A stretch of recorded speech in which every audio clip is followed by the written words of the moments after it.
มีพิธีเปิดโครงการและประชาสัมพันธ์ของโครงการสร้างความเข้มแข็งเวียกงานขึ้นทะเบียนออกใบตาดินอย่างเป็นระบบอยู่ที่เมืองสุขุมะในวันที่ 4 พฤษภาคมนี้อยู่ที่สโมสรของเมืองสุขุมะได้มีพิธีเปิดโครงการและประชาสัมพันธ์ของโครงการสร้างความเข้มแข็งเวียกงานขึ้นทะเบียนออกใบตาดินอย่างเป็นระบบ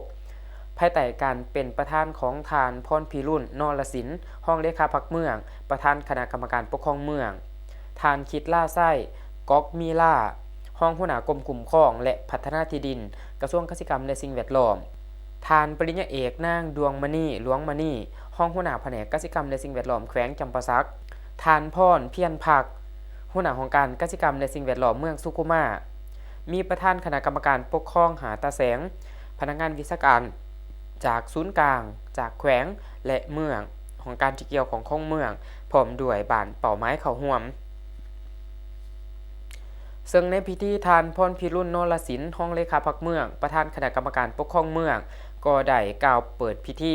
พร้อมทั้งได้ยกให้เห็นสภาพการคุ้มครองที่ดินภายในเมืองสุขุมะในระยะที่ผ่านมา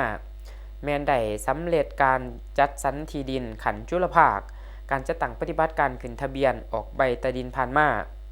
ของการเกษตรกรรมและสิ่งแวดล้อมได้ออกใบตาดินจำนวนหนึ่งซึ่งรวมเอา40ส่วนหอยของจำนวนตอนดินทั้งหมดในทั่วเมืองฉะนั้นการคุ้มครองและบริหารที่ดินอยู่ภายในเมืองสุขุมะมีประสิทธิผลสูงต้องเร่งใส่การขึ้นทะเบียนออกใบตาดินให้สำเร็จในทั่วเมืองเพื่อป้องกันการบุกรุกและจับจองฉวยโอกาสเอาที่ดินของรัฐและที่ดินป่าไม้มาเป็นที่ดินส่วนบุคคลผ่านมายังมีการซื้อขายแลกเปลี่ยนที่ดินแบบบ่ถูกต้องมีคดีความเกี่ยวกับที่ดินนำมือนับหลายขึ้นการจัดแบ่งประเภทที่ดินและการหันเปลี่ยนที่ดินยังบ่ทันได้ปฏิบัติตามกฎหมายอย่างเข้มงวด